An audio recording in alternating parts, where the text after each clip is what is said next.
ஸ்ரீமதே ராமானுஜாய நமயன போற்றி பணிந்திடுவோம். அதே போல் ஸ்ரீரங்க ரங்கநாதருக்கு சில முக்கியமான குறிப்புகள்லாம் இருக்குது. என்ன குறிப்புகள்னு கேட்டிங்கன்னா, ஸ்ரீரங்க ராஜகோபுரம் இருக்குது இல்லையா, அந்த ராஜகோபுரம் எப்படின்னு கேட்டிங்கன்னா லங்கையை நோக்கி இருக்க மாதிரி தான் இருக்கும். அந்த கோபுரமே கொஞ்சம் சாய்வாக தான் இருக்கும். அந்த ராஜகோபுரத்தில் வர்ண பொம்மைகள், அதாவது ஆழ்வார்கள் பொம்மைகள், ஆச்சாரியன்கள் பொம்மைகள், பெருமாளுடைய பொம்மைகள், தசாவதாரோடைய பொம்மைகள், அது இல்லாமல் சில இலக்கிய நயங்களில் கூடிய பொம்மைகள், அந்த ராஜகோபுரத்தில் மொத்தம் எத்தனை பொம்மைகள் இருக்குதுன்னு கேட்டிங்கன்னா 80,835 பொம்மைகள் இருக்குது. அந்த 35 பொம்மைகள் இருக்குதுன்னு சொன்னேன் இல்லையா, 35 5 3 8, ரங்கநாதர் 1 9. 8க்கு அதிபதியாக இருக்கக்கூடியவர் யார்? சுக்கிரன். அதான் அந்த ரங்கநாதர். அந்த 35 8ஆக்கி ஆழ்வார்களோடு சேர்த்து 9ஆக்கி அந்த ராஜகோபுரத்தில் இருக்கார். அந்த மொத்த பொம்மைகளுமே பார்த்தீங்கன்னா பிரமாதமாக இருக்கும். எப்படின்னு கேட்டிங்கன்னா, பிரபதத்தை சேவிக்கிற மாதிரி இருக்கும், ரிக் யஜுர் சாம அதர்வன வேதங்கள் உபஜயிக்கிற மாதிரியும் இருக்கும். அது மட்டும் அது நடக்காது. இன்னும் என்ன சொல்லணும்னு கேட்டிங்கன்னா, பகவத்கீதை எது நடக்கிறதோ அது நன்றாக நடக்கும் அப்படின்றபதியே அந்த உபதேசத்தை கொடுக்கக்கூடிய வகையிலையும் இருக்கும். பரமபதம், நம்ம ஏகாதசி இங்கே மறுநாள் விளையாடக்கூடிய பரமபதம் இருக்குது இல்லையா, தாயபாஸ், அந்த மாதிரி விபீஷ்ணன் பரமபதம் விளையாடுற மாதிரியும் இருக்கும். அது மட்டும் கிடையாது, பிரம்மா விஷ்ணு சிவன் சொல்கிற மாதிரி பிரம்மன் அந்த இடத்துல ஐக்கியத்துவத்தை கொடுத்துருக்கார். பிரம்மனுக்கு கோவிலே கிடையாதுன்னு சொல்கிறோம். ஆனால் ஸ்ரீரங்கத்தை போய் பாருங்க, பிரம்மன் ராஜகோபுரத்தில் 5வது அடுக்கில் இருப்பார். ஏன் 5வது அடுக்கில் இருக்கான்னு கேட்டீங்கன்னா, 5 குழிக்கு ஒரு சங்கதியாய் ஆண்டாள் தமக்கு மன்னனான பெருமாள். ஆழ்வார்கள் பாசுரத்தில் சொல்கிறாளே, ஆண்டாள் 5 குழிக்கு ஒரு சங்கதியாய் ஆண்டாள் தமக்கு மன்னனான பெருமாள் அப்படின்னு. அந்த 5 குழி 3 வாசல். ஸ்ரீரங்கத்தில் என்ன சொன்னேன், ரங்கநாயகி தாயார் இருக்கா, இந்த பக்கம் ஆண்டாள் இருக்கான்னு சொன்னேன் இல்லையா. தாயாரை பெருமாள் ஏகாதேசியை பார்க்கணுமேன்றதுக்கு பரபரத்து வந்துன்னு இருக்கும்போது அவசரத்தில் கையை ஊனிட்டாலாம். ஊனும்போது பின்பக்கம் ஒரு வாசல், மறுபக்கம் இடது பக்கமும் ஒரு பக்கமும் ஒரு வாசல் இருக்கும்போது நேராக ஏகாதேசியை பெருமாள் சேவிக்கிறதுக்கு என்னால் முடியலையேன்னு கையை ஊனிட்டாலாம். அதான் 5 குழிக்கு ஒரு சங்கதியாய் ஆண்டாள் தமக்கு மன்னனான பெருமாள். இதெல்லாம் பார்த்தீங்கன்னா அந்த கோபுரத்தில் அவ்வளோ நல்லா இருக்கும். வேலைப்பாடுகள், ராஜகோபுரத்தில் அவ்வளோ பொம்மைகள் வச்சு வேலைப்பாடு நடந்துகிட்டு இருக்கும். ராஜகோபுரத்துக்கு அடுத்த மெயின் கோபுரம் ரங்கா ரங்கா ரங்கான்னு ஒரு கோபுரம் இருக்கும். அந்த கோபுரத்தில் எவ்வளோ இருக்குன்னு கேட்டிங்கன்னா 40,000 பொம்மை இருக்குங்க. அந்த 40,000 பொம்மையும் நீங்கள் கிட்ட போய் பாருங்கோ, ஒவ்வொரு கண்ணும், நான் சொல்கிறது குறிப்பாக கண்ணை பார்த்தேன்னா பூரிப்பான திரு கண்களும் மகர குண்டலங்கள் ஒளி வீச தேவர்களும் முனிவர்களும் ராஜை கொடை வீச. அதில் என்ன சொன்னேன், பெருமாள் மட்டும்தான் எல்லாரும் இருப்பா. ஆனால் இதில் யாரெல்லாம் இருக்கா, தேவர்கள் முனிவர்கள் ரிஷிகள் எல்லாரும் இருக்காளாம் அந்த கோபுரத்தில். ராஜ உபச்சாரம் பண்ணிண்டு ரங்காவை போய் பார்க்கறதுக்குள்ளேயே இந்த கோபுரத்தில் இவ்வளோ பேர் நம்ம சேவிக்கிறோன்னா, நம்ம நுழைவாயிலுக்குள் போகும்போதே ரங்கா ரங்கான்னு சொன்னாலே போதும், எல்லாரும் நம்மள்கிட்ட வந்துடுவாளாம். அந்த கோபுரத்தில் அப்படி வடக்க பக்கம் நுழைவாசல், கிழக்க பக்கம் நுழைவாசல், மேற்க பக்கம் குடைவாசல், தெற்க பக்கம் குடைவாசல்ன்ற மாதிரி 4 கோபுரங்கள். 4 கோபுரத்தையுமே பார்த்தேன்னா எல்லா பெருமாளும் அதில் இருப்பாள். திருப்பார்கடல் அமுதத்தை கரைக்கிறா இல்லையா, அந்த கோபுர வேலைப்பாடும் அதில் இருந்திருக்கும். குறிப்பாக இன்னொன்று சொல்கிறது என்னென்னா, சுவாமிக்கு அரங்கனுக்கு திருமஞ்சனத்துக்காகட்டும் நெய்வேத்தியத்துக்காகட்டும் எங்கேருந்து தெரியுமாவா தீர்த்தம் எடுத்துட்டு வருவா? காவேரி ரங்கா, கஸ்தூரி ரங்கா, கமலபாத்த ரங்கா, கொள்ளிட ரங்கா. எங்கேருந்து? இவ்வளோ ரங்கான்னு சொன்னேனே, காவேரி ரங்கா, கஸ்தூரி ரங்கா, கமலபாத்த ரங்கா, கொள்ளிட ரங்கா. அந்த கொள்ளிடம்னு ஒரு இடம் இருக்குது. தாயார் சன்னதியிலேருந்து வெளியே வந்தேன்னா கொள்ளிடம் போகிற இடம்னு பேர் அதுக்கு.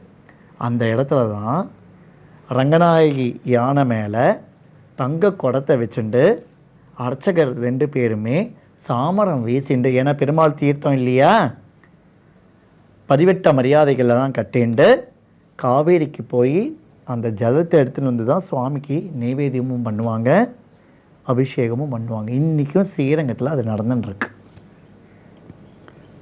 அந்த காவேரி கொள்ளிடம் போகிற வழியில் ஒரு கோபுரம் மட்டும் கட்டவே முடியல. அதுக்கு என்ன பேருன்னு கேட்டிங்கன்னா மொட்டை கோபுரம்னு பேர்.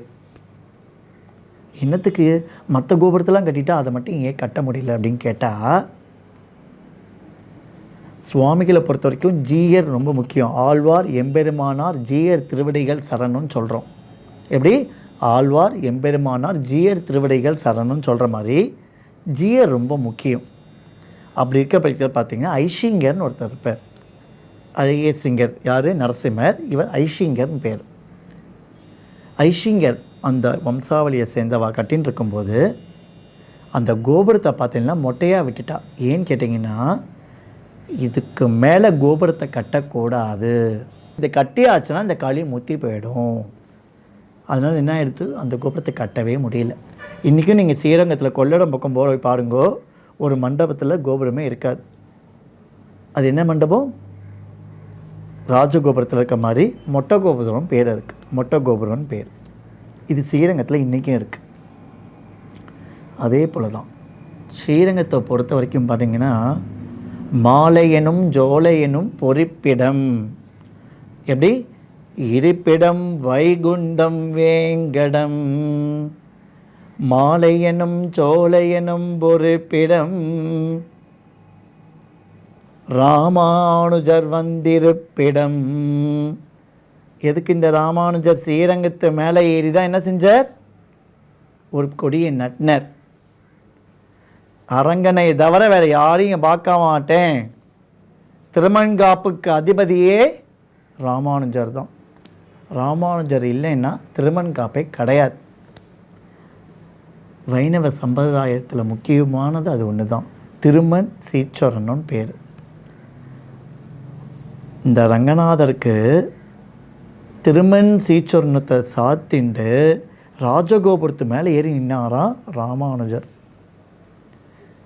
எல்லாரும் வந்து கேட்குறா, என்னென்னு எதுக்காக நீ ஏறின்னு இருக்கேன்னா, என்னுடைய மோட்சமே இந்த இடத்துல தான் போகணும், நான் விண்ணப்பம் பண்ணிக்கிறேன். இருப்பிடம் வைகுண்டம் வேங்கடம், மாலையனம் ஜோலையனம் ஒரு பிடம். அந்த மாதிரி ரங்கநாதருக்கு எவ்வளோ உற்சவங்கள் எத்தனையோ பேர் பண்ணாலும் கூட ஆழ்வார்களும் ஆச்சாரியர்களும் எம்பெருமானாரும் பண்ணுற உற்சவங்களே தனி. நாதமுனிகள் ஆளவன்தான். எல்லா ஆழ்வார்களும் திருக்கச்சி நம்பி முத்துரகவி ஆழ்வார் எல்லா ஆழ்வார்களும் பெருமாளுக்கு உற்சவத்தை நடத்திப்பார். அந்த மாதிரி தான் ஸ்ரீரங்கத்தில் இன்னொரு முக்கியமான விஷயம் இருக்குது. என்னன்னு கேட்டிங்கன்னா, ஸ்ரீரங்கத்து ராஜகோபுரத்தில் ஏறி நீங்கள் பார்த்தேன்னாலே தெரியும், லங்கையே தெரியும். அவளுக்கு முக்கியத்துவமே இந்த லங்கை ஸ்ரீரங்க ராஜகோபுரம் தான். காத்தால ஏந்தவுடனே முதல்ல ராஜகோபுரத்தை தான் பார்ப்பாலும். எதுக்கு? ரங்கநாதர் அத்தனையுமே அந்த ராஜகோபுரத்தில் இருக்காருன்னு நான் சொன்னேன் இல்லையா. நம்ம ஸ்ரீரங்கம் தான் வந்து பெருமாள் சேவிக்கணுன்றது கிடையாது, நாங்கள் நித்தியமே அவரை சேவிக்கிறோன்றதுக்காக தான் ராஜகோபுரத்தை பார்த்து சேவிப்பாலும். அப்படி பார்த்தீங்கனாலே நெல்லிக்காய் இருக்கு இல்லையா, குறிப்பாக நெல்லிக்காய் எதுக்காக நம்ம சொல்கிறோம்? கனகதாரா, பொன்மலை பொழிவாள் கனகதாரா. அங்கம் கதேகே புலக பூஷணமாஸ்ரயந்தே பிருங்காங்கநேவ முகுலா பரதப்திரமாலம். அதாவது இந்த நெல்லிக்கான்னு சொன்னேன் இல்லையா, நெல்லிக்கனி. ஒருத்தர் ஆற்றுல பணம் தங்கலைன்னு வச்சுக்கோங்களேன், கனகதாராவை வச்சுட்டு சேவிச்சாலே போகிறோம், ஆட்டோமேட்டிக்காக வாரத்தில் பணம் வந்து தங்கிடும். அதுக்கு முக்கியத்துவம் கொடுத்ததே ஸ்ரீரங்கத்தில் தான். எப்படி மொட்டை கோபுரத்தை தாண்டின உடனேயே துவாரகா மண்டபம்னு ஒரு மண்டபம் இருக்குது. அந்த மண்டபத்துக்கு எய்த்தாப்பில் தான் அது நடந்துட்டுருக்கு. அன்றைக்கி ஒரு நாள் அங்கே ஏழ்வார் பெருமாள் ஏலி நெல்லிக்கனியை வாங்கிட்டு ஒரு வாரம். அது இன்றைக்கும் நடந்துட்டுருக்கு. எப்போன்னு கேட்டீங்கன்னா புரட்டாசி மாதம், சிராவண மாதம் பேர். அந்த மாதத்தில் சிரவண நட்சத்திரத்தில் போய் வாங்கிட்டு வர்றார், திருவோண நட்சத்திரத்தில். இதெல்லாம் ஸ்ரீரங்கத்தில் ஒரு முக்கியத்துவமான ஒரு விசேஷங்கள். ஸ்ரீரங்கம் ஏதோ போகிறோம், பெருமாள் சேவிக்கிறோம், வந்துடும்ன்றது ஒன்று இருக்கக்கூடாது. மனசார போய் பிரார்த்தனை பண்ணிட்டு நம்மக்கிட்ட இருக்கிற விஷயத்தை அவர்கிட்ட சொன்னால் அவர் உள்மனதோடு அவர் என்ன பிரார்த்தனை நமக்கு பண்ணணுமோ அதை பண்ணிவிடுவார் அவர். அதான் ரங்கநாதருடைய முக்கியத்துவம். ஸ்ரீரங்கம் போய் சேவிக்கிற வாழ்க்கை என்றைக்குமே குறை இருக்காது. ஏன்னு கேட்டிங்கன்னா, அவர் வயசான பெருமாள் மட்டும் நான் சொல்ல விருப்பப்படல, வரவருக்கு அத்தனை பேருக்குமே சோர்வே இல்லாத சேவை பண்ணி வச்சு நம்மளுக்கு கடாட்சத்தை கொடுக்கணுன்றதுக்காகவே சேவிச்சுட்டு இருக்க பெருமாள் அவர். அதனால தான் ஸ்ரீரங்கத்தினுடைய மகிழ்மையே தனி மகிழ்மை. ஏன் பள்ளி ஓ ரங்கசாயி, ஏ ரங்கா ஓ ரங்கா, அப்படி தான் கூப்பிடுவான். இன்னும் கேட்டாங்கன்னா, நம்பெருமான் இப்போ எழுதியிருக்கார், நம்பெருமானுக்கு உற்சவம் நடக்கிறது அவசியம் வாங்கும் தான் ஸ்ரீரங்கத்தில் எல்லாருமே சொல்லணும். காலப்போக்கில் எல்லாம் மாறிடுது. அதே மாதிரி ஸ்ரீரங்கத்தை பொறுத்த வரைக்கும் பெருமாளை நீங்கள் போய் சேவிக்கணும்னா, உற்சவர் வெளியே வந்துட்டார்னா பெருமாளை போய் சேவிக்கக்கூடாது. இது வைணவ சம்பிரதாயத்தின் முக்கியத்துவம். ஆமாம், என்னென்னா மூலவரே வெளியே வந்துடுறார், நம்ம எதுக்கு மூலவரை போய் சேவிக்கணும் அப்படின்னு ஒரு ஐதீகத்தில் அந்த இடத்துல இருக்குது. அதனால தான் இன்றைக்கும் ஸ்ரீரங்கம் போய் பாருங்க, பெருமாள் வெளியே ஆயிடுச்சுன்னா மூலவர் சேவை இருக்காது, க்ளோஸ் பண்ணிவிடுவோம். பெருமாள் புறப்பாடு ஆகிடுத்தோ, அதனால் நீங்கள் சேவை கிடையாது.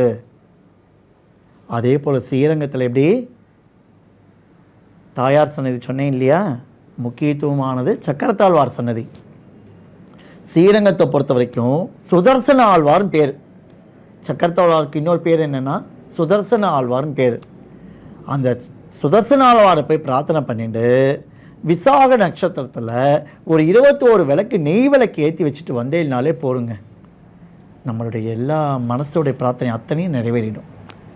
21 பிரதட்சணம், 21 விளக்கு, 21 மாலைகள் கொண்ட புஷ்பங்கள் அத்தனையுமே அவருக்கு சாத்தணும். இன்றைக்கும் ஸ்ரீரங்கம் போய் பாருங்கள், விருச்சிகப்பூ மாலை தான் பெருமாள் சாத்திப்பார். தோட்டத்தில் விளையிற பூ தான் சாத்திப்பார். அவர் வேறு அதாவது என்ன சொல்கிறது, வெளியே கொண்டு வர புஷ்பத்தெல்லாம் சாத்திக்க மாட்டார். தோட்டத்தில் விளைந்த புஷ்பத்தை மட்டும்தான் திரும்பியில் சாத்திப்பார். அதே மாதிரி தான் சக்கரத்தாழ்வாரும். சக்கரத்தாழ்வாருக்கு எப்போவுமே என்னென்னு ஒரு பவர்னு கேட்டேன்னா, தைரியத்தை கொடுப்பார். தைரியத்தை கொடுக்கறது மட்டும் கிடையாது அவருடைய வேலை. மனப்பிரச்சனை, பணப்பிரச்சனை, குழப்பமாக இருக்கும். ஐயோ என்ன பண்ணுறது, பணமே கிடைக்கலேன்னு எவ்வளோ பேர். முக்கியமே இந்த காலத்தில் பணம் தான். பணம் இல்லைன்னா எதுவுமே இல்லைன்றோம். ஆனால் அந்த பணத்துக்கெல்லாம் விட அதிபதியாக இருக்கக்கூடியவர் சக்கரத்தாழ்வார் தான், சுதர்சன ஆழ்வார் தான். அவரை போய் மனசார பிரார்த்தனை பண்ணிட்டு சுதர்சனாய வித்மகே சக்கர அஸ்தாய தீமகே தன்னோ சங்கு சக்க பிரதோதையாது அப்படின்னு ஒரு ஸ்லோகம் இருக்குது. அதை சொன்னாலே போதும். 21 முறை அத்தனையுடைய இன்பத் துன்பங்கள் எல்லாம் நீக்கி நல்ல சந்தோஷத்தை கொடுப்பாராம். மறக்காமல் ஸ்ரீரங்கம் போகிறவா சக்கரத்தாழ்வாரை சேவிச்சுட்டு 21 விளக்கு ஏற்றிட்டு வந்தாலும் நல்லது. அதே மாதிரி இடது பக்கம் உடையவர், தான் உகந்த திருமேனி, தவமிருந்த திருமேனி, தான் முகத்தான் திருமேனி. ஸ்ரீரங்கத்தை பொறுத்த வரைக்கும் என்ன கேட்டிங்கன்னா, தான் உகந்த திருமேனி, தன்னாலே வந்தவர் அவர் உடையவர். ஸ்ரீபெரும்புத்தூரில் ராமானுஜர் இருக்கார் இல்லையா, அந்த மாதிரி உடையவர். அந்த ஊர் உடையவர் போய் நீங்கள் பாருங்க, பெருமாளுக்கு கை காலெலாம் நெகம் வளர்றது. அதனால தான் இன்றைக்கும் என்னென்னா அவருக்கு வயசாகிடுத்து, முத்தி. அந்த ஒரு காலகட்டங்கள் வரும்போது திருப்பக்குழின்னு ஒரு குழியை என்னன்னு பண்ணி அதில் நிறைய உப்பெல்லாம் போட்டு உடையவரை வைக்கணும்னு பிரார்த்தனை பண்ணின்னு இருக்கா இன்றைக்கி நிமிஷம் வரையும். ஆனால் அது இன்னும் பண்ணலை, இன்னி வரையும் பண்ணின்னு இருக்கா. அதுக்குள்ளே போய் பெருமாளை சேவிச்சுட்டு வந்துட்டேன்னா நல்லது. உடையவரை நெகத்தோடு இருக்க பெருமாளவர் இன்றைக்கும் நெகம் வளர்ந்துன்னு இருக்கு. இதெல்லாம் ஸ்ரீரங்கத்தில் ரொம்ப முக்கியங்க. ஆழ்வார்கள் சன்னதியை சேவிக்கணும், தாயார் சன்னதியை சேவிக்கணும், உடையவர் சன்னதியை சேவிக்கணும், சக்கரத்தாழ்வார் சன்னதி சேவிக்கணும். தன்வந்திரி வேறு எந்த கோவில் போய் பார்த்தாலும் தனியாக கிடையாது. ஆனால் ஸ்ரீரங்கத்தில் ஏகாதேசி வைகுண்ட ஏகாதேசி வாசலுக்கு முன்னாடி என்னன்னு கேட்டிங்கன்னா தன்வந்திரி, பெருமாளுக்கே வைத்தியம் பார்த்தவர் இந்த தன்வந்திரி. ஏன்னா வயசான பெருமாள் இல்லையா, அவருக்கு ஏதாவது உடம்பு முடியலன்னு வச்சுக்கோங்களேன், என்ன பண்ணுறது, அதுக்காக பெருமாளுக்கே வைத்தியம் பார்த்தவர் தன்வந்திரி. அந்த நீங்கள் இன்றைக்கி ஸ்ரீரங்கத்தில் போய் பாருங்கள், தன்வந்திரி எப்படி இருப்பாருன்னு கேட்டிங்கன்னா கையில் மாத்திரையோட, டாக்டர்ஸ்லாம் வச்சுப்பையா அந்த காதில் ஸ்டெத்தஸ்கோப் மாதிரி வச்சுட்டு இருக்காளே அந்த மாதிரி ஒன்று வச்சுண்டு அந்த திருக்கோலத்திலேயே அந்த தன்வந்திரி இருப்பார். இந்த பெருமாளுக்கு எல்லா நைவேத்தியமும் பண்ணாலும் கடைசியில் என்ன செய்வான்னு கேட்டிங்கன்னா ஒரு துளி சுக்கு கொடுத்துருவா. எதுக்காகனா ஜீரண ஆகிறதுக்காக. அது யார் கொடுப்பாருன்னு கேட்டிங்கன்னா தன்வந்திரி தான் வந்து கொடுப்பார். அதான் நமக்கு உடம்பு முடியலனா கூட அந்த தன்வந்திரியை வந்து சேவிக்கலாம். அதுவும் ஸ்ரீரங்கத்தில் இருக்குது. ஸ்ரீரங்கத்தை பொறுத்த வரைக்கும் பெரிய பெருமாள், பெரிய பிராட்டியார், ஆண்டாள், சக்கரத்தாழ்வார், உடையவர், தன்வந்திரி எல்லாரும் இருக்கிற மாதிரி ராமர், சீதை, லக்ஷ்மணன், ஆஞ்சநேயரோடையும் இருக்கார். அவரையும் வந்து சேவிக்கலாம். இங்கே ஆயிரங்கால் மண்டபத்தில் போகிற வழியில் பார்த்தீங்கன்னா ராமர் சன்னதி, கோதண்ட ராமர், பெரிய ஆஜானு பாவனம் இருப்பார். அந்த ராமர் பெரிய பதக்கத்தை சாத்திண்டு ஜம்முன்னு லக்ஷ்மணன் சீதை பிராட்டியோட சேவை சாதிப்பார். அந்த ராமரையும் வந்து சேவிக்கலாம்.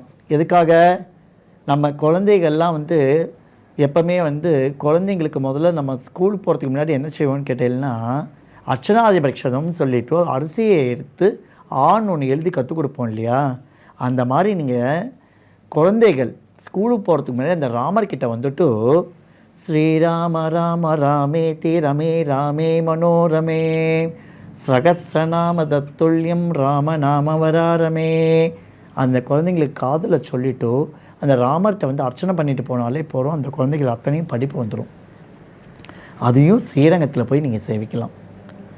ராமர் சன்னதியும் பார்த்துட்டோம், கிருஷ்ணர் சன்னதியும் பார்த்துட்டோம், ஆழ்வார்கள் ஆச்சாரியன் சன்னதியை பார்த்துட்டோம், எல்லா சன்னதியும் பார்த்துட்டு கடைசியில் பெருமாள்கிட்ட ஒரே ஒரு சரணாகத பக்தம் அப்படின்னு சொல்லிவிட்டு சரணாகதி பண்ணாலே போதும், அனைத்து இல்லங்களிலும் பெருமாள் சுபிஷத்தை கொடுப்பார். இது அத்தனையுமே ஸ்ரீரங்கத்தின் ஒரு தனி பெருமை வாய்ந்தது. மகோத்துவம் பேர் அதுக்கு. எப்படி மகோத்துவம், எங்கள் ராஜன் தேவாதி ராஜன்ற மாதிரி எங்கள் அரங்கன் கஸ்தூரி ரங்கன் அப்படின்னு சொல்லிக்கிறோம். இது ஸ்ரீரங்கத்தின் முக்கியத்துவமான உற்சவங்களில் முதல் திவ்ய தேசத்தின் மகிழ்மையை நம்ம தெரிஞ்சுட்டு இருக்கோம் இல்லையா. அதுக்கு அடுத்தபடியாக என்ன நிகழ்ச்சின்றதை பார்ப்போம்.